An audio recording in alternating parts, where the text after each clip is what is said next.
Pour vous, ce n'est pas une urgence, les élections, alors? Monsieur Alain Foucault, pourquoi les élections ne sont pas une priorité en Ukraine? Il ne faut pas aussi qu'on soit complexé. Nous ne faisons pas pour faire plaisir à X ou Y.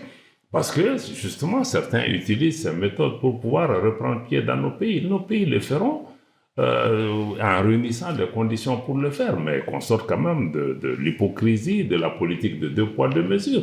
C'est vrai que le président Macron vous posez faisait la question à l'Ukraine, quand est-ce qu'ils vont faire l'élection? Quand ils auront posé cette question, qu'ils nous reviennent aussi, on peut en parler. Dans le domaine économique, est-ce que vous avancez? Tout à l'heure, vous avez parlé de l'électricité. Aujourd'hui, quand il y a eu le 26 juillet, chez nous, 70% de l'électricité nous venait du Nigeria. Aujourd'hui, on est à 100% autonome. Au moment où je vous parle, il n'y a pas un seul kilowatt qui vient du Nigeria. Il faut comprendre.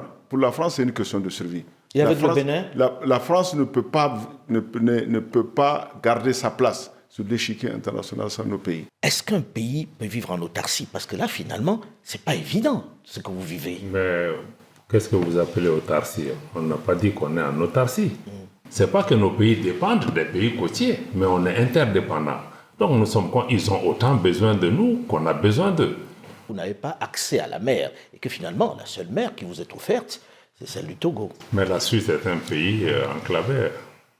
Je pense que ce n'est pas une condamnation à mort. Quelqu'un a pu dire, ça a choqué la planète entière, quelqu'un a pu dire qu'il utilise l'or du Burkina pour se protéger. Mais franchement, Alain Foucault, quelle est la légitimité des gens qui ont renversé le colonel Kadhafi, qui sont à l'origine du désordre que nous vivons, qui viennent avec un tel cynisme encore nous dire pourquoi vous utilisez vos ressources pour vous défendre? Quelle est leur crédibilité? Il ne faut pas oublier qu'on est dans une guerre d'information. La guerre n'est pas seulement une guerre des armes. J'avoue que depuis des années, notre durée de vie se compte en semaines et en mois. Chaque fois, on nous dit ils vont pas tenir 3 mois. On leur donne 6 mois. On est là, le peuple est résilient et ceux-ci ne sont pas le bon Dieu. Et nous allons continuer à avancer. Ils vont continuer aussi leur complot au quotidien. La France, elle fera tout pour nous garder sous sa domination. Tout journaliste qui vient au Niger, qui essaie de jouer des actions de déstabilisation, il n'y a pas que les journalistes qui essaient de jouer à la déstabilisation, ne lui fera pas de cadeau. Ces puissances-là, avant, c'était elles qui étaient sur place, après c'était les ONG, après c'était maintenant, ils utilisent tout pour pouvoir déstabiliser, on ne se laissera pas faire. 20 mois après le texte qui a créé la Confédération de l'Alliance des États du Sahel, une décision qui a été lourde de conséquences et pleine d'ambition, décision qui ne laisse absolument personne indifférent. Quel est le bilan? Où en est l'AES qui symbolise désormais pour l'immense majorité des Africains la lutte pour la souveraineté? Les ministres des Affaires étrangères de l'AES, c'est-à-dire Abdoulaye Diop, Bakary Yaou, Stella Hélène Cabré et le professeur Robert Doucey, le ministre des Affaires étrangères du Togo, ont fait le point dans l'émission de télévision Parlons Vrai, le magazine de débat de Afromédia. Et donc, dans cette vidéo, on va écouter un certain nombre d'éclaircissements, de recadrage, on va dire de rectification, avec un avis clairement donné sur l'ensemble des événements qui sont en train de s'y passer. Voilà, je vous laisse avec l'interview. Alors, ce n'est un secret pour personne que la naissance de l'AES a suscité tellement de commentaires. D'un côté, ceux plus nombreux sur le continent qui rêvent de voir cet exemple réussir et constituer un modèle de la souveraineté et d'union. Et de l'autre, ceux qui y voient une aventure sans lendemain et qui s'attendent à ce qu'elle se ramasse, qu'elle échoue pour que revienne l'ancien système. Alors, M. Diop, quel bilan aujourd'hui? Que peut-on clairement à cet acte mettre au crédit de l'AES qui est né il y a 20 mois déjà? Sur le plan de la sécurité, il y a des forces, des opérations conjointes. Justement, parce que c'est la sécurité qui était déjà le premier élément qui vous permet de vous mettre ensemble pour, on va dire, faire front commun. Est-ce que sur ce terrain-là, il y a eu des avancées? Est-ce qu'il y a moins d'attaques? Est-ce qu'il y a moins de violence? Est-ce que vous gagnez du terrain aujourd'hui? Globalement, le niveau de sécurité, d'insécurité a baissé dans les 3 pays et nos forces armées sont aujourd'hui à l'offensive, gagnent des points, détruisent des bases terroristes, certains se rendent, le travail se poursuit naturellement. Aujourd'hui, il y a des gains importants, même sur le plan de l'équipement, la coordination de nos opérations et le fait qu'aujourd'hui, nos unités travaillent comme dans un seul théâtre d'opération militaire. Mais pourtant, là, on a écouté récemment au Niger qu'il y a eu des attaques, il y a eu beaucoup de morts, dans des conditions atroces. Alors, de plus en plus, on écoute certains, surtout au nord, dire que non, finalement, la chose s'est plutôt aggravée, que la situation s'est détériorée. Monsieur le ministre. Non, la situation ne s'est pas détériorée. Vous savez, les ennemis, ils font feu de tout bois pour décourager notre population, pour montrer à notre population que nos leaders vont les amener droit dans le mur. Ça ne va pas réussir. Mais ces pays qui sont là en train de faire de compter les morts, où est-ce qu'ils étaient quand il y a eu ces morts? Où est-ce qu'ils sont? Qui est parti sur le terrain pour compter les morts? Les chiffres, c'est à nous de les donner. Ce n'est pas à quelqu'un qui n'est pas sur le terrain et qui n'a rien à voir avec cette opération. Vous avez le sentiment que ces chiffres ne sont pas justes aujourd'hui? Ils ne sont pas justes, c'est clair. Les chiffres ne sont pas justes. Quoi qu'on dise, nous, on ne cachera pas des morts. Parce que c'est perdre notre crédibilité. Mais il y a quelques jours, là, on a vu quand même pas mal de morts. Il y a eu une attaque assez violente. Je vais y arriver. Nous avons eu des morts. Ces morts ont des familles. Ces familles, tous les morts, c'est au Niger, les gens se connaissent. Si on donne des faux chiffres, c'est très facile pour la population de s'en rendre compte. On n'a pas intérêt. Ce n'est pas de notre culture de cacher des morts. S'il y a eu des morts, on va les dire. Et l'attaque qu'il y a eu la dernière, c'est une patrouille, c'est des pirogues, des gens qui étaient dans des pirogues qui ont été attaqués. À la frontière béninoise. À la frontière béninoise, c'est une patrouille, elle a été attaquée. On a arrêté des morts. Les chiffres que les réseaux sociaux, que les médias donnent, ne correspondent pas à nos chiffres. C'est vrai qu'on a arrêté des morts et c'est une guerre. Et dans une guerre, il y a toujours des... Mais est-ce que très concrètement, il y a moins d'attaques aujourd'hui qu'avant le départ des forces occidentales? C'est clair, il y a moins d'attaques. Aujourd'hui, si ce n'est pas les attaques sporadiques que nous avons de par-ci, par-là, les terroristes attaquent de moins en moins à nos militaires. Ils savent où sont nos militaires. Ils ne partent pas s'attaquer. Ils s'attaquent à la population qui est sans défense pour faire des actions d'éclat, des actions de camp. L'avant-dernière attaque d'ampleur qu'il y a eu au Niger, c'était d'abord un vendredi, les 10 derniers jours de Ramadan, et les gens étaient en prière.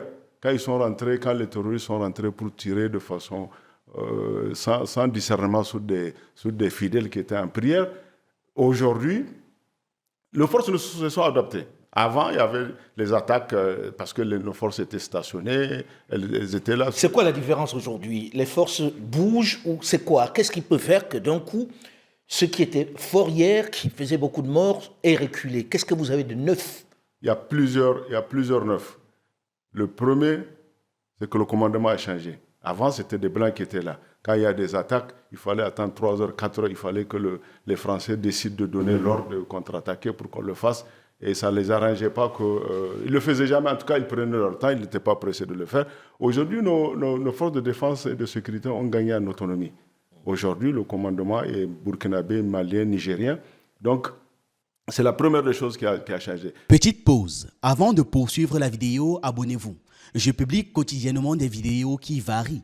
Actualité, géopolitique, histoire, interview, react et analyse. Dans certaines vidéos, on rigole. Dans d'autres, le ton est beaucoup plus sérieux, mais on apprend toujours quelque chose. Donc, abonnez-vous pour ne pas manquer des sujets qui vous intéressent. Aussi, pour ceux qui veulent du contenu supplémentaire ou encore soutenir la chaîne, vous pouvez devenir membre. Il y a 2 forfaits, celui de 2,99 € et celui qui coûte moins de 10 €. À cette participation, vous avez droit à des vidéos hebdomadaires et à l'accès au groupe Telegram où on échange. Groupe où je partage également des informations qui ne peuvent être publiées. Dans le groupe Telegram, il y a plus de 200 vidéos qui n'existent pas sur la chaîne et nulle part ailleurs et qui traitent de sujets divers et variés, toujours pour en apprendre plus. Voilà, c'est dit. Revenons au sujet. La deuxième des choses qui a changé, c'est que nos forces se sont adaptées. Avant, elles étaient stationnées sous forme de détachement. Aujourd'hui, elles sont mobiles. Elles ont des motos, elles circulent en moto. Elles se sont adaptées, c'est-à-dire les chars ont plus ou moins remplacé, les motos ont été remplacées par les chars. Par les chars, bien sûr. Voilà. Donc les motos ont remplacé les chars et puis les unités sont de plus en plus petites. On n'est plus dans la logique où c'est c'est tout un détachement. Ici, aujourd'hui, c'est des petits groupes qui se déplacent et qui communiquent entre eux. Mais est-ce qu'on ne perd pas un peu de terrain? Est-ce qu'il n'y a pas sur place comme ça, à un moment donné, compte tenu du coût de la guerre, le fait que, bon, finalement, eux, ils ont des moyens, on va parler de leurs moyens dans un instant, ils ont des moyens qui sont de plus en plus considérables face à des États qui, malheureusement, n'ont pas tant de moyens que ça. Mais quand même, la réalité est tout autre. Hein. Nous avons acquis des équipements à travers nos partenaires. Les nouveaux Sincères, partenaires. voilà, sincères, francs. Et Vous avez le sentiment que les Russes sont plus sincères que les partenaires d'avant, les Français? ça, c'est clair. Il n'y a même pas de débat à ce niveau. Et par rapport à Moi, j'ai envie l'appel... de comprendre, hein, excusez-moi. Quand on dit ils sont plus sincères, ça veut dire très concrètement qu'avant, il n'y avait pas de sincérité dans le partenariat. Comment ça se manifestait? C'est pour dire que si on exprime le besoin d'acquérir des équipements, ils nous facilitent toutes les démarches pour qu'on puisse entrer en possession de nos équipements. Et le partenariat est vraiment sincère et sans embûche. Avant, ce n'était pas le cas. Avant, ce n'était pas le cas. Avant, on ne pouvait pas acheter les armes que l'on voulait. Non, avec certains partenaires, parce que tout était bloqué et vraiment, il fallait vraiment des efforts surhumains pour avoir ce qu'on voulait. Et l'appel lancé par le chef de l'État, son Excellence le capitaine Ibrahim Traoré, par rapport au fonds de soutien patriotique, les gens ont adhéré, la diaspora a adhéré, et c'est sur la base même de ce fonds qu'on arrive à prendre en charge les forces de défense et de sécurité ainsi que les VDP, les volontaires pour la défense de la patrie. Volontaire pour la défense de la patrie. Alors, on a vu récemment une grosse perte de la part du Mali à la frontière algérienne. De ce côté-là, qui a tendu les relations entre le Mali et l'Algérie. Qu'est-ce qui s'est passé exactement? Est-ce que ça veut dire que, quelque part, il y a des terroristes qui sont cachés dans le nord, qui viennent frapper le Mali? Qu'est-ce qui s'est passé pour qu'il y ait eu une telle perte? Là, il n'y a pas de doute. Hein. Vous avez parlé, il faut qu'on n'essaye pas d'interpréter les attaques en essayant de lire les événements. On est dans quoi? Ce contre quoi on lutte, c'est des groupes terroristes qui sont sponsorisés par des États de la région et par des États étrangers qui leur donnent des moyens importants pour pouvoir regagner la place qui a été perdue. Donc nous ne sommes pas en train de lutter contre les jeunes gens enturbanés qui sont en face de nous. C'est des guerres par procuration. Alors qui seraient ces États sponsors? L'Ukraine a assumé ouvertement, mais nous ne sommes pas dupes. L'Ukraine elle-même n'est que le casse-sexe d'une coalition de puissances tapis derrière l'Ukraine, y compris la complicité d'États de la région. Et les États de la région, c'est qui?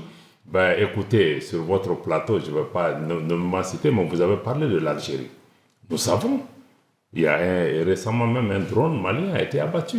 La frontière algérienne. Nous savons que les groupes armés, les groupes terroristes maliens sont en Algérie et qui viennent nous attaquer de là-bas, qui repartent là-bas. Et c'est ce que nous avons demandé à l'Algérie, qu'elle cesse tout soutien à ces groupes, parce que les relations entre les deux pays ne peuvent pas être fondées sur ça. Et ceci n'est pas acceptable pour notre pays. Donc, nos problèmes internes sont nos problèmes internes, et surtout le Mali aussi a les moyens de soutenir des groupes dans des pays voisins. Et si on s'engage dans ce cycle-là, est-ce qu'on n'aura jamais la paix? C'est une menace? Non, ce n'est pas une menace, c'est dire que seulement que si on veut la paix, il faut que, comme on le dit dans la Bible ou dans le Coran, il ne faut pas faire à l'autre ce que tu ne voudrais pas qu'on te fasse. Donc le voisin n'a pas été suffisamment, on va dire, sincère dans la relation, en gros. Non, le voisinage, il faut qu'on sorte de la duplicité et de tous ces concepts. Je crois qu'on est des voisins, nous sommes condamnés à vivre ensemble. Et il ne faut pas que nous ayons la main pour déstabiliser les pays ou aider les gens qui s'inscrivent dans une politique de partition de nos pays. Quel est l'intérêt de l'Algérie de déstabiliser le pays? Ça, il faudra poser ça aux Algériens. Alors on parle militaire, puisqu'on est dans l'aspect militaire pour l'instant. Quand on regarde, on voit de plus en plus des drones utilisés par ces mouvements. D'où viennent ces drones? Qui donne des drones? Qui arme ces personnes que vous affrontez? Et quels sont les moyens pour que ces armes arrivent dans des endroits qui sont totalement, mais on va dire, pour y arriver, il faut vraiment se démerder. Comment faire pour que ces armes arrivent dans ces endroits-là? Monsieur le ministre. Je voudrais d'abord, avant de répondre à votre question, dire que qu'est-ce qui a changé depuis que les grandes puissances occidentales sont parties? J'avais parlé tout à l'heure de le fait que nos forces de défense et de sécurité ont gagné en autonomie. Mais on a coupé aussi les sources d'approvisionnement pour les terroristes. Avant, ces gens étaient sur le terrain, c'était eux qui les approvisionnaient en armes, c'est eux qui les approvisionnaient en moyens de déplacement, en carburant, en tout. Mais maintenant, qu'ils ne sont plus là, c'est de plus en plus difficile. Je ne sais pas si vous avez suivi la semaine passée la quantité énorme de carburant qui a été saisi dans la région de Zender. Ce carburant a été destiné à... Oui, mais on dit aussi qu'ils saisissent des armes sur des camps militaires qu'ils attaquent et ils partent avec des armes assez importantes dans le même temps. C'est-à-dire que désormais, ils s'approvisionnent directement dans les camps qu'ils attaquent. En fait, c'est pour brouiller les pistes. Les armes qu'ils prennent avec nos militaires, je ne dis pas qu'ils ne prennent pas. Ce serait mentir de dire qu'ils ne prennent aucune arme sur nos militaires, mais ces armes sont connues. Les armes qu'ils utilisent, nos forces de défense ne les ont pas. Ce ne sont pas les mêmes types d'armes. Si vous prenez le type d'armes aujourd'hui qu'ils utilisent, c'est des types d'armes que nos armées n'ont jamais possédées. Donc dire que ce sont des armes qu'ils prennent sous nos militaires, c'est faux. Mais d'où viennent les armes? Ces armes viennent, je vais vous dire, très franchement, d'après nous, les renseignements que nous avons, il y a deux sources. La principale, c'est la complicité de certains pays africains, à travers lesquels ces armes-là sont introduites. Soyons clairs, on est dans un magazine qui s'appelle Parlons vrai, on essaie de parler pour de vrai. Ici, il n'y a pas de censure. Quand vous dites certains pays africains, vous pensez à quel pays qui fournirait des armes à des terroristes pour s'attaquer au pays de l'AES? C'est pas que ces pays-là fournissent des armes, mais ils facilitent. Ceux qui fournissent les armes, on les connaît, c'est des pays comme la France. C'est eux qui financent, qui fournissent les armes. Vous avez des éléments qui montrent ça? Oui, nous avons des éléments, nous avons des preuves. Et on a même eu à confondre la DGSE française. Et les drones ukrainiens. L'Ukraine revendique publiquement son soutien au terrorisme. La France le réclame aussi publiquement. Ils ont dit qu'ils vont s'adonner à des actions de déstabilisation. Donc, on n'a même pas besoin de perdre de l'énergie pour prouver que ces pays-là participent. Les pays africains, puisqu'on parlait des pays africains qui facilitent donc l'arrivée de ces armes, c'est quel pays? Pour ces pays, nous cherchons encore, nous sommes encore dans des cycles. Parce que vous savez, quand vous êtes dans des situations comme ça, on cherche à arrondir les angles, on cherche à se réconcilier.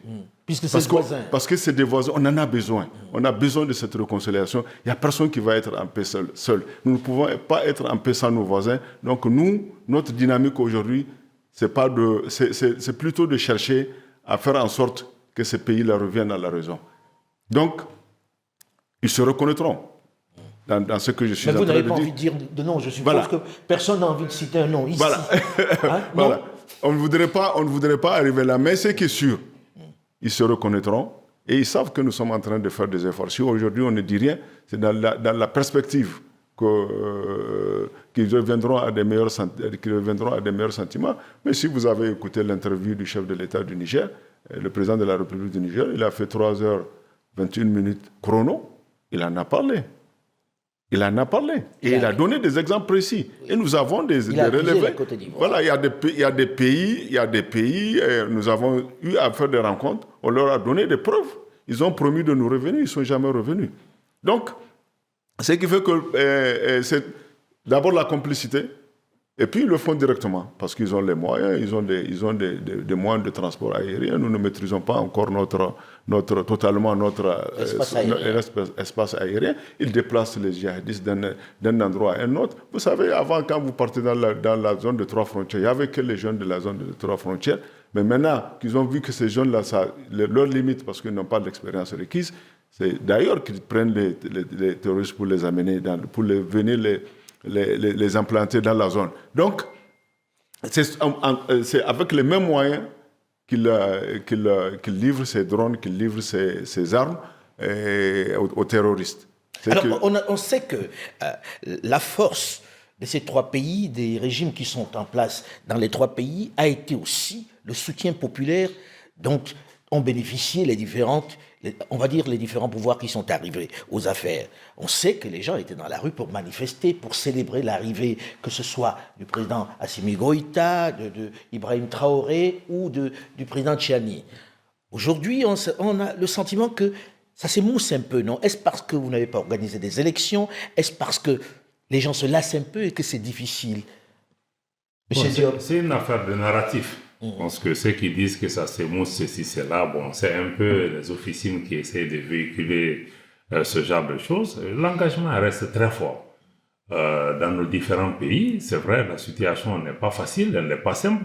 Nous n'avons pas aussi dit que nous allons régler tous les problèmes du jour au lendemain, mais cet engagement populaire et la confiance en nos dirigeants, elle est là, et les efforts qui sont faits sont appréciés. Et je crois que nos populations ont compris dans quel combat nous sommes. Ils ont compris que ce n'est pas des questions d'élection ou de démocratie, etc. Ils ont compris que nous cherchons à nous sortir d'un carcan néocolonial qui nous empêche de posséder nos pays, de faire les choix qui sont dans l'intérêt de nos populations, de sortir de la duplicité de ces partenaires-là. Je pense que c'est toutes ces questions que les populations aussi comprennent que le chemin que nous avons choisi est un chemin difficile, mais c'est un chemin qui va nous amener vers la liberté de nos pays. Pour vous, ce n'est pas une urgence, les élections, alors, Madame la ministre? Monsieur Alain Foka, pourquoi les élections ne sont pas une priorité en Ukraine? Il ne faut pas aussi qu'on soit complexé. Il y a eu des pays du Moyen-Orient, il y a eu ces changements. Personne n'a parlé d'élections.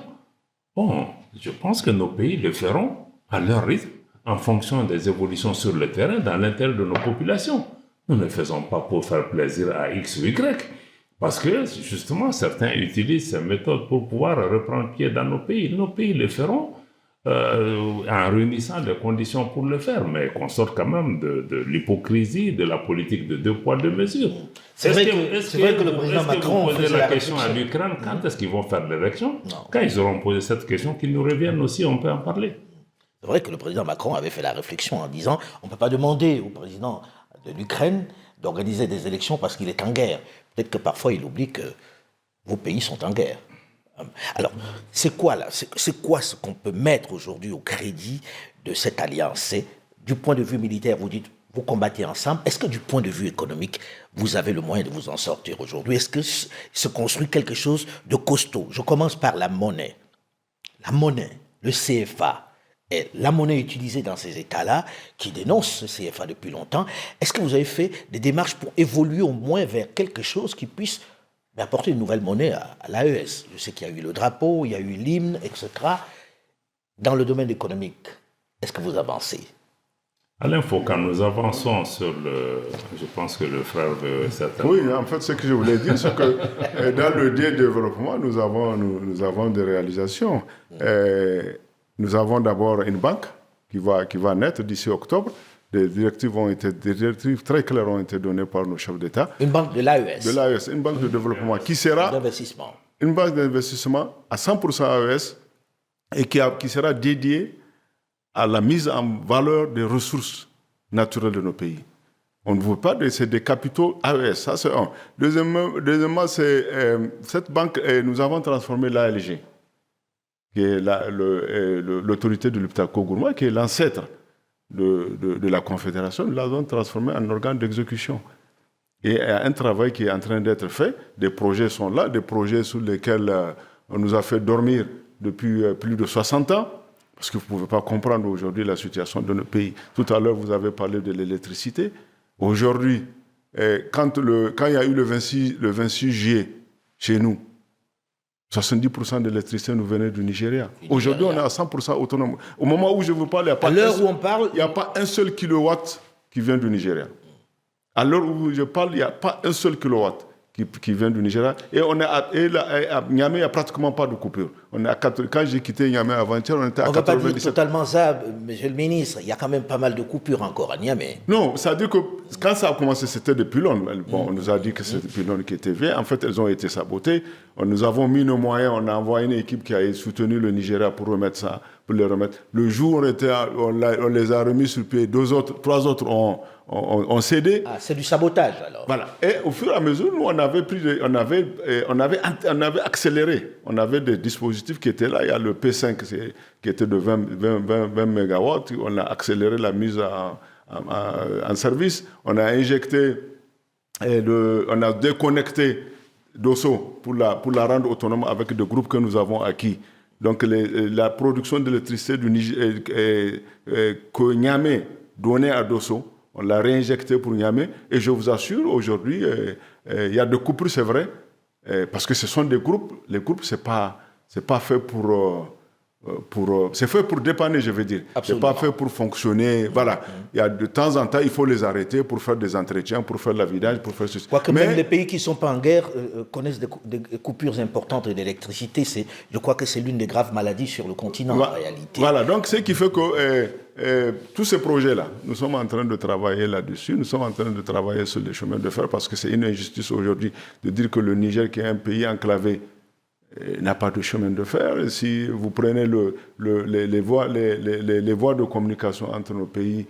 Justement, j'allais en parler, c'est-à-dire que le fait que, au-delà de la monnaie dont on parlait à l'instant, au-delà de la monnaie, il y a quand même le fait que, est-ce qu'on pense enfin à faire une vraie intégration de ces États-là? Parce que pour aller de Niamey à Bamako, c'est pas gagné, hein? Est-ce qu'il y a un travail qui est fait dans ce sens pour qu'il y ait une vraie intégration, que les gens se rencontrent, qu'il y ait des échanges? Est-ce qu'on travaille dans ce sens, M. Diop? Oui, on n'a pas eu le temps de développer, mais comme on l'a dit, l'AES est sur 3 piliers, la sécurité, la diplomatie parler d'une seule voix, et le troisième, c'est le développement, aller vers des projets intégrateurs, le projet de route entre les 3 pays, le projet de chemin de fer, le projet d'énergie, comment renforcer la libre circulation.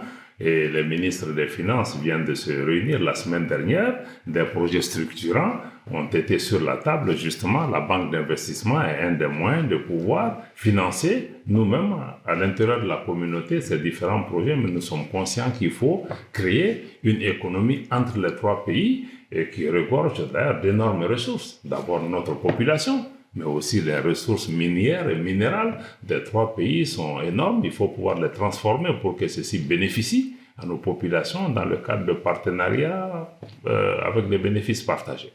Est-ce que c'est possible de mettre tout ça en œuvre lorsqu'on a une telle tension de trésorerie qui est absorbée essentiellement par les armements, l'achat des armes? Madame la ministre.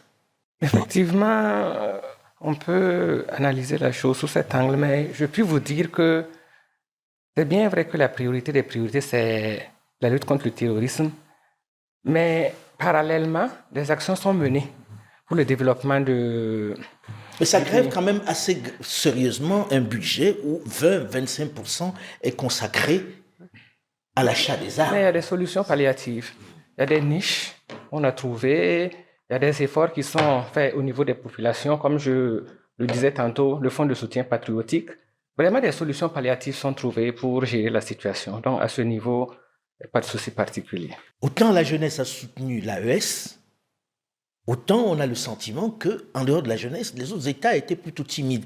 Est-ce que vous, qui êtes de l'AES, avez reçu un soutien des États africains dans votre bataille? Est-ce qu'aujourd'hui, il y a des États qui vous appellent en vous disant « on met ceci à vos dispositions » ou pas? Abdoulaye Diop. Oui, on ne veut pas citer de nom pour ne pas nous créer plus d'ennemis.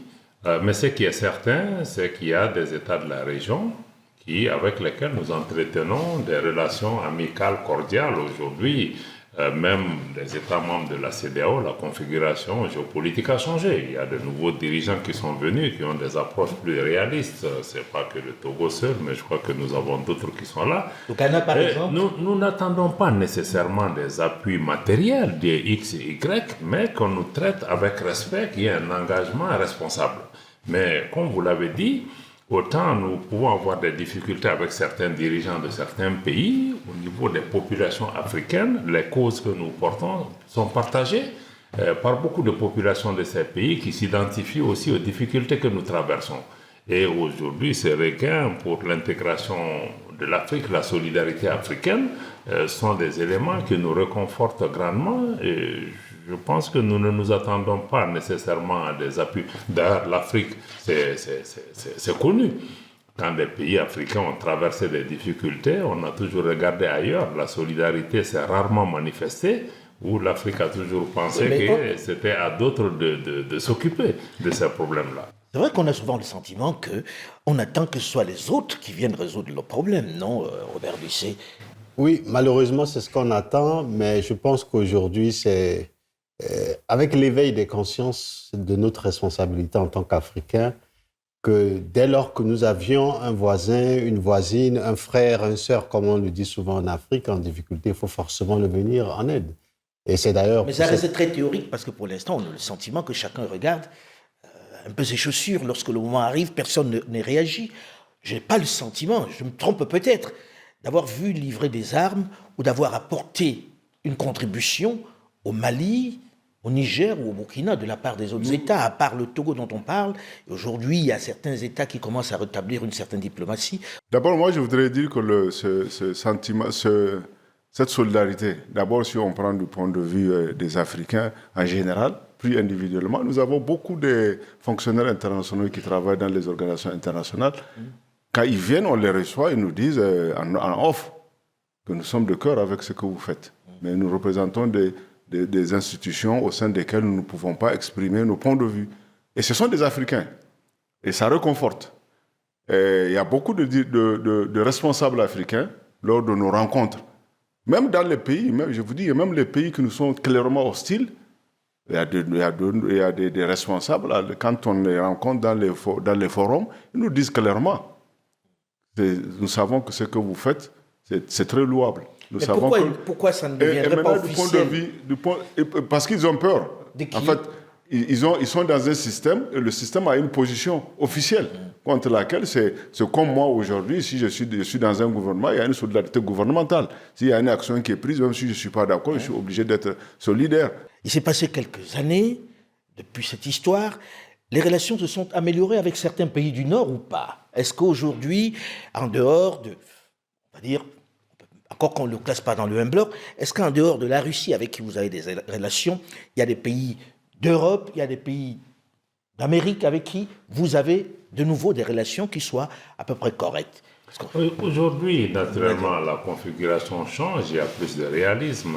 Il y a une dizaine de jours, j'étais à Berlin, on a eu les échanges avec notre homologue, avec beaucoup de responsables, y compris le secteur privé qui a exprimé une volonté de travailler avec nos pays. Ça, c'est une avancée, c'est une avancée, mais l'Allemagne n'est pas seule.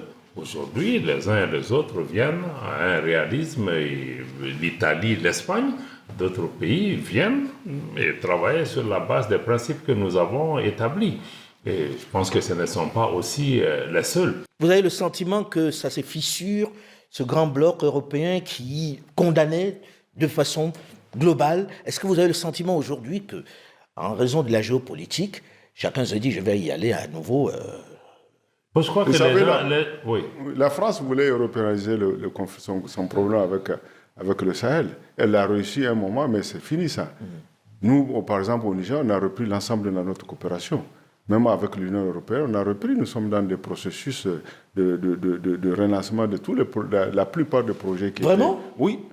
Même la semaine passée, je vous dis qu'on attend bientôt une délégation de l'Union européenne qui va venir. Nous avons repris notre coopération avec l'Allemagne, nous avons repris notre coopération avec l'Italie, l'Espagne, la Suisse qui n'a jamais arrêté sa coopération. Tous ces pays-là, il n'y a que la France.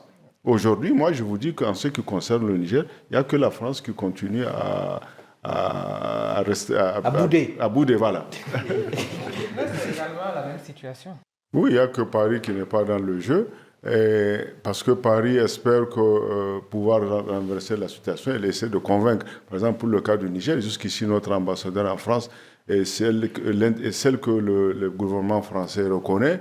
Elle occupe encore de façon illégale notre résidence. Et elle a pris en otage nos véhicules. Et tout ça parce que la France fait comprendre que la situation va changer, elle va renverser le régime. C'est un feu de paille, ça va pas perdurer. Je ne sais pas comment ils vont faire. Et c'est que sûr, nous, rien ne nous surprendra du côté français. Ce qui nous surprendrait aujourd'hui, ce serait de reprendre la coopération avec la France. Parce qu'on sait qu'il n'y a pas de sincérité dedans. Aujourd'hui, la France sont seuls. Mais certains vous disent que c'est une question de survie. Il faut comprendre. Pour la France, c'est une question de survie. Et avec le Bénin, la France ne peut pas garder sa place sur l'échiquier international sans nos pays. Et avec le voisin béninois? Avec le voisin béninois, nous avons récemment, je devais recevoir mon frère, le ministre des Affaires étrangères du Bénin. mais il y a eu des contretemps. C'est lui qui a demandé que ça soit décalé. Mais les relations se sont apaisées ou pas? Les relations se sont apaisées, bien sûr, parce qu'en fait, ce qu'il faut comprendre, c'est que nous n'avons pas de problème avec le peuple béninois. Nous avons des problèmes avec l'exécutif béninois. Avec le président Talon. Voilà. Parce que nous avons la certitude, nous avons les preuves que les Français sont au Bénin. La dernière attaque qu'il y a eu, les armes qui ont été... Sur le fleuve? Non, pas sur le fleuve, au Bénin. Au Bénin. Où il y a eu, voilà. Ah oui, au Bénin. Voilà. Du côté Mais du allez-y nord. voir dans cette zone-là qui il est maintenant. Allez-y vérifier qui est dans cette zone. Donc, ce qui fait que c'est deux discours. C'est-à-dire qu'il y a un discours où on montre aux gens que le méchant c'est l'autre. Ils ne veulent pas parler, ils sont renfermés, voilà. Et un discours de l'autre, quand vous regardez, on voit tout ce que ces pays-là font pour faciliter la tâche aux Français. Moi, je ne dis pas aux terroristes, bien que c'est lié. Mais c'est aux Français, ce sont des injonctions françaises. Ce sont des injonctions et nous avons des preuves. Ce ne sont pas que des paroles. Nous avons des preuves. Mais souvent on reproche, lorsqu'on dit nous avons des preuves, on ne les voit pas. Est-ce que ce n'est pas plus simple de montrer les preuves à tout le monde, de les diffuser pour que chacun voit que c'est une vérité? Mais c'est que notre président a dit, avant-hier, je vous dis que le président a parlé 3 heures. Il a donné des preuves, il a donné avec des précisions des noms des gens, des Français qui sont impliqués, d'autres nationalités africaines qui sont impliquées, le type d'armes, des précisions sur tout ce qu'il a avancé. Ce ne sont pas que de dire. Donc c'est suffisamment de preuves. Alors, on sait qu'un pays, c'est des échanges avec ses voisins, c'est des échanges avec l'international, etc., etc. Est-ce qu'un pays peut vivre en autarcie? Parce que là, finalement, ce n'est pas évident ce que vous vivez. Mais qu'est-ce que vous appelez autarcie? On n'a pas dit qu'on est en autarcie. On est dans un espace où il y a des problèmes politiques avec certains dirigeants de la région. On est sorti, on s'organise entre nous. Et on peut établir des relations de collaboration, de facilitation des échanges avec les autres pays. La porte n'a pas été fermée à ça. Et aussi, il faut reconnaître que ce n'est pas une question d'autarcie, il y a une interdépendance de nos pays. Ce n'est pas que nos pays dépendent des pays côtiers, mais on est interdépendants. Donc on va travailler dans le sens des intérêts mutuels. Je pense que personne ne nous fera de cadeaux non plus. Donc ils ont autant besoin de nous qu'on a besoin d'eux. Donc c'est cette réalité qui s'impose à nous pour qu'on puisse travailler. Il y a des pays comme le Togo qui n'a jamais fermé ses ports, ses infrastructures à nos pays, qui a maintenu des échanges avec lesquels nous comptons.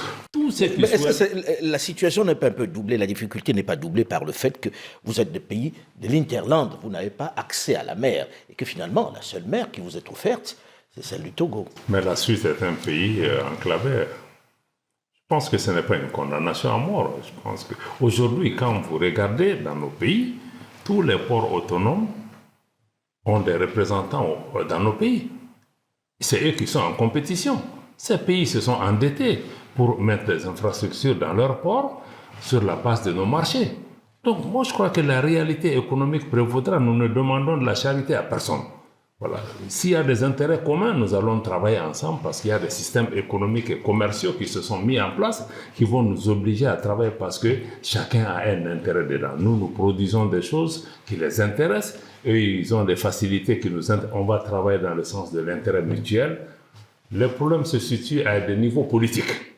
Mais nous espérons que le système économique, d'ailleurs progressivement, plusieurs pays viennent. Le Ghana a été chez nous récemment, on a discuté pour eux, CEDEAO ou hors CEDEAO, il n'y aura pas de changement. La Guinée, la même chose, le Sénégal. Donc, je pense que... Surtout que la Guinée est quand même toujours restée ouverte par rapport au Mali. Et le Sénégal aussi. Le Sénégal aussi. Plusieurs pays, donc l'autarcie dont vous parlez, c'est dans l'esprit. Oui. Et l'autarcie dont vous parlez, moi je pense que sortir de la CEDEAO, ce n'est pas de l'autarcie, c'est plutôt une affirmation de notre souveraineté. C'est quand même un courage de le faire, d'oser, de sortir de la CEDEAO et dire que nous voulons essayer autre chose. C'est plutôt une affirmation de notre souveraineté. Et puis quand on parle de l'Interland, on n'ira pas très loin jusqu'en Europe pour chercher. L'Éthiopie fait partie même des BRICS. C'est un pays enclavé.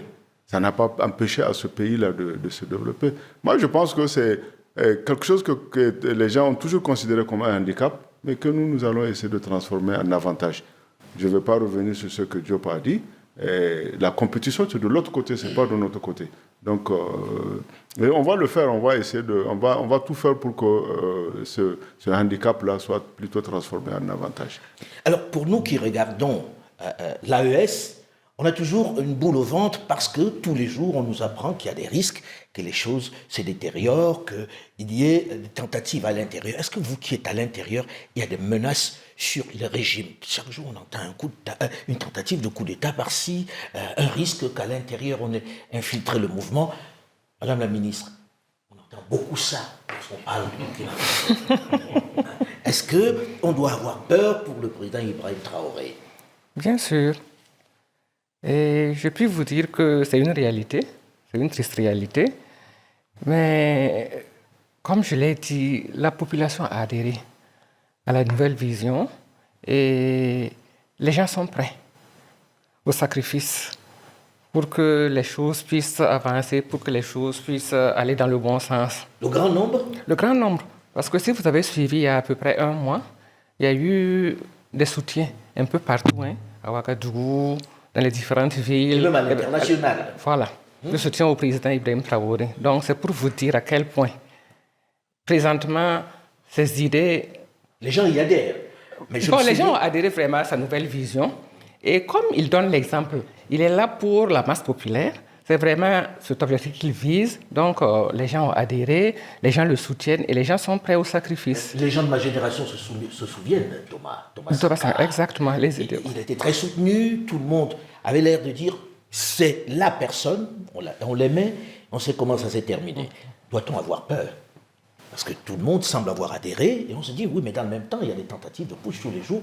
Est-ce qu'on ne risque pas d'avoir finalement raison de lui? Il est suffisamment protégé aujourd'hui? Le peuple le protège? Bon, les tentatives, on en aura toujours. Mais comme je l'ai dit, des dispositions sont prises pour quand même sa sécurité. Et sur ça, je pense qu'il ne badine pas là-dessus. Donc, par rapport à sa protection, je pense que C'est peut-être pour ça que quelqu'un a pu dire, ça a choqué la planète entière, quelqu'un a pu dire qu'il utilise l'or du Burkina pour se protéger. Mais là, c'est archi faux. Parce que tout est transparent présentement. Tout ce qu'on mène comme activité au niveau des sites miniers, tout est traçable et tout est suivi. Et la population même suit. Donc, c'est pour dire que ce sont vraiment des histoires qui ne tiennent pas la route. Surtout que c'est lui qui a constitué la réserve, parce qu'il n'existait pas cette réserve d'or jusqu'à maintenant, d'après ce que j'ai Mais les choses sont gérées quand même assez clairement. De façon très transparente. Exactement. Mais franchement, Alain Foka, quelle est la légitimité des gens qui ont renversé le colonel Kadhafi, qui sont à l'origine du désordre que nous vivons, qui viennent avec un tel cynisme encore nous dire pourquoi vous utilisez vos ressources pour vous défendre? Quelle est leur crédibilité? C'est vrai. Et autre chose que je voudrais ajouter aussi, c'est qu'il ne faut pas oublier qu'on est dans une guerre d'information. La guerre n'est pas seulement une guerre des armes. Nous sommes dans une guerre d'information. Il y a beaucoup de fausses informations, de manipulations, à travers les réseaux sociaux, à travers des organes de presse que nous avons proscrits chez nous. Et on fait croire, d'abord pour créer des dissensions au sein même de l'armée, en essayant de les opposer. Souvent, c'est des cordes ethniques qu'on utilise. Souvent, c'est des... Et aussi, on fait en sorte de fragiliser l'adhésion populaire. Faire en sorte que les gens n'aient plus confiance, soulever la population. Même toute cette misère qu'on fait vivre à nos populations. Le fait aujourd'hui, approvisionner nos pays, c'est un véritable défi. Il faut faire des convois. Les convois, ce n'est pas de 10, 20 véhicules, c'est des convois de 10 km qui vont engager 500, des fois 800 hommes, 500 hommes. Or, ces hommes, on a besoin d'eux quelque part. Donc, toutes ces difficultés qu'on essaie pour rendre la vie chère. Mais allez-y, vérifiez, le président l'a dit avant-hier, aujourd'hui, le sac de riz, son prix par rapport à la situation avant le 26, le sac de maïs. Malgré tout, l'État arrive à faire en sorte que le coût de la vie ne soit pas grévé autant que ça. Et tout ça se fait partie de la stratégie. Soulever la population, soulever l'armée, créer la... C'est pour ça qu'on demande jusqu'à quand est-ce que vous allez tenir. C'est ça la crainte. C'est-à-dire... Il y a une période, moi à mon avis, il y a une période. C'est-à-dire qu'ils vont faire flèche de tout bois, mais à un moment, ça va s'arrêter. C'est clair. Mais Alain, si on lâche... je crois qu'on ne doit même pas essayer de répondre à cette question. J'avoue que depuis des années, notre durée de vie se compte en semaines et en mois. Chaque fois, on nous dit... Ils vont pas tenir 3 mois. On leur donne 6 mois. On est là, le peuple est résilient et ceux-ci ne sont pas le bon Dieu. Et nous allons continuer à avancer. Ils vont continuer aussi leur complot au quotidien. Alors, le grand public a envie de savoir parce que la rumeur vient à elle, et elle vient souvent de l'intérieur, la rumeur. Elle est déstabilisante, comme l'a dit le ministre. C'est une stratégie, c'est une guerre, et chacun a sa stratégie. Dans le même temps où on parle du Burkina Faso, où le président Ibrahim Traoré connaîtrait beaucoup de tentatives de putsch, et madame le confirme, au Mali aussi, on dit ils sont divisés, est-ce qu'ils s'entendent, est-ce que les généraux s'entendent, est-ce qu'on doit avoir peur qu'entre eux il se passe quelque chose? Est-ce que vous êtes serein là-bas, au Mali? C'est ce que demandent les Africains, ils ont envie d'être sereins parce que ils sont nombreux, des millions derrière ce mouvement qui pour eux représente la démarche de la souveraineté du continent. Donc ils sont un peu regardants en se disant, est-ce qu'on peut être serein avec ces gens-là qui dirigent le pays, qui ne sont pas menacés? Alain Foucault, vous êtes journaliste. Oui. Ça, ce sont des techniques de manipulation qui visent à envisager, à penser des situations et à penser que ça va se produire parce qu'on l'a prédit. Ça n'a rien à voir avec la réalité. Que nos équipes travaillent ensemble dans la confiance. Vous avez entendu l'autre jour l'interview du ministre de la Défense du Mali, à qui on prend des interviews. Il a absolument clarifié la relation. Il n'y a pas de nuage à ce niveau. Mais ce qui est dans la tête d'autrui, ou ceux qui veulent qu'ils se produisent, qu'ils ont envisagé, Dieu préservera notre peuple de ce type de cataclysme. Mais je pense que nous ne tombons pas dans cette manipulation. Je pense que nos populations aussi ne tomberont pas dans la manipulation parce qu'ils comprennent qui est à la manœuvre. C'est la même chose au Niger. Oui, on a fait circuler ces informations. Mais c'est comme l'a dit le ministre Diop. Vous savez, nous au Niger, la technique qui a été adoptée, c'est de se parler. Le CNSP se réunit tous les jours. Et ça permet de mettre à plat. Et il n'y a aucun sujet tabou. Donc toutes les informations, même si vous n'en parlez pas, vous qui êtes le concerné, quelqu'un l'a lu sur les réseaux sociaux. Et il va mettre ça sur la table et les militaires en parlent. Et ça permet de tout de suite d'être au même niveau d'information, de déjouer toutes ces tentatives pour mettre... Vous avez vu comment tout ce qu'ils ont fait pour salir nos officiers, les gens qui ont donné leur vie pour ce pays. Et les gens sont partis sur les réseaux sociaux, ils les ont vilipendés. Mais le truc, c'est qu'entre eux, ils parlent. Et le CNSP parle aussi avec le gouvernement. Je me rappelle une fois, il y avait un truc comme ça. Quand j'étais parti voir le président, il m'a dit bienvenue au club. Donc, c'est pour dire que des trucs comme ça, et ça n'a aucun effet.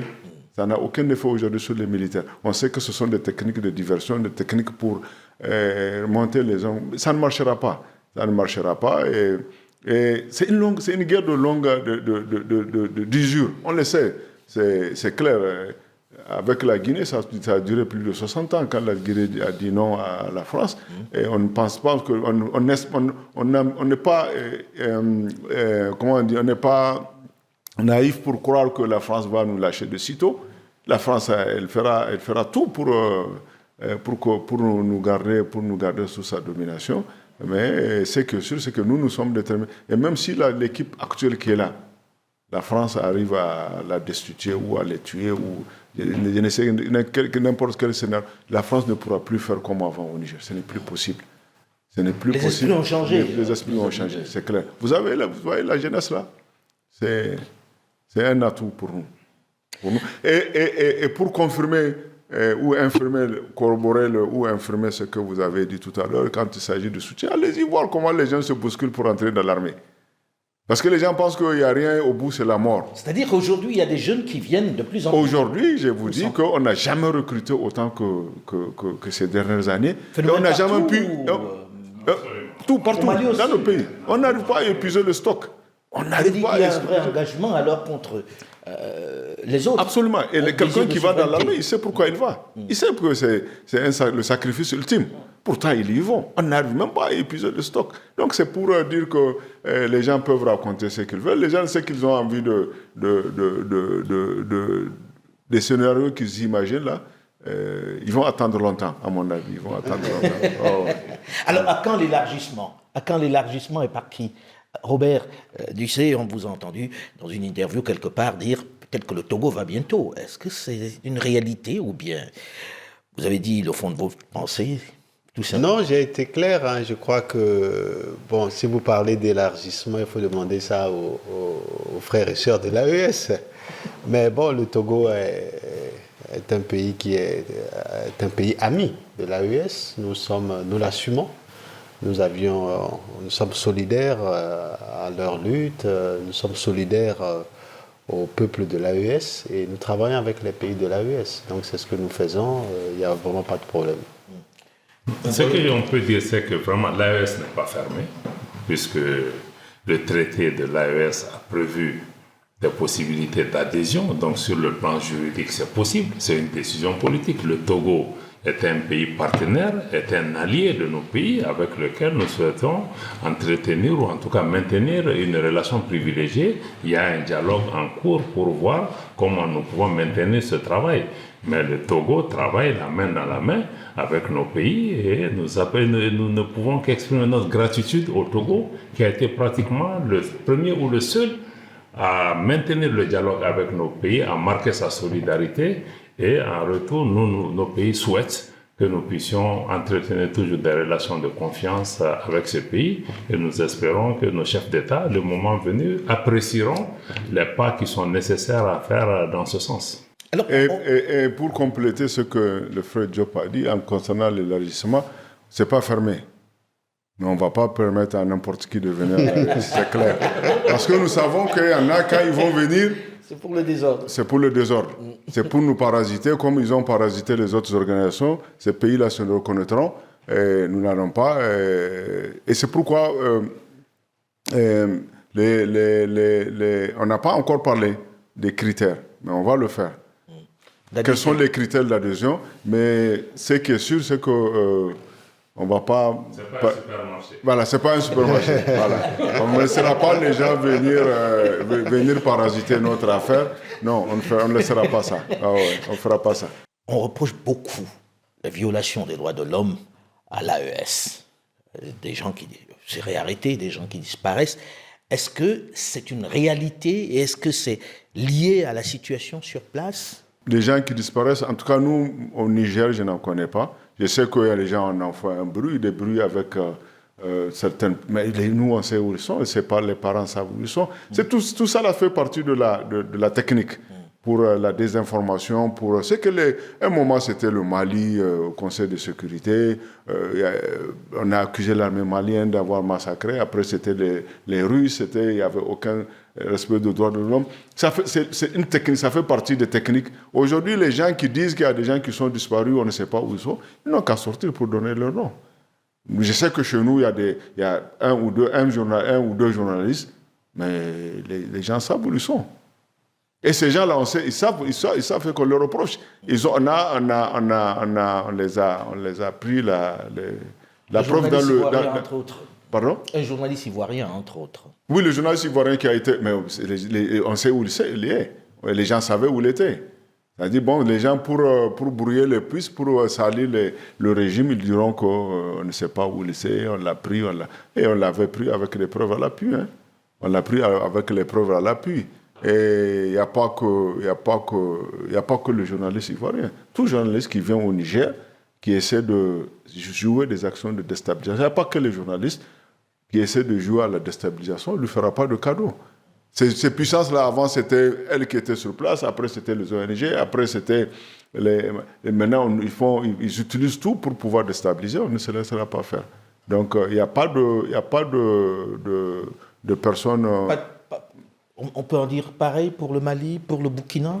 Alain, vous savez, on est dans un environnement géopolitique et sécuritaire assez complexe. Nos pays font face à la menace terroriste, font face à des actions de déstabilisation au quotidien, qui utilisent des groupes armés terroristes, mais qui utilisent souvent des actions de déstabilisation d'autres personnes, y compris des syndicats. Et nos États, nos institutions ont l'obligation de travailler à sécuriser les institutions. Mais il y a aussi la justice, il y a des systèmes en place qui permettent de fonctionner par rapport à cela, et nos pays doivent se défendre par rapport à ces questions. Donc, moi je crois que s'il y a... Il n'y a pas d'arbitraire, ça répond à la sécurité.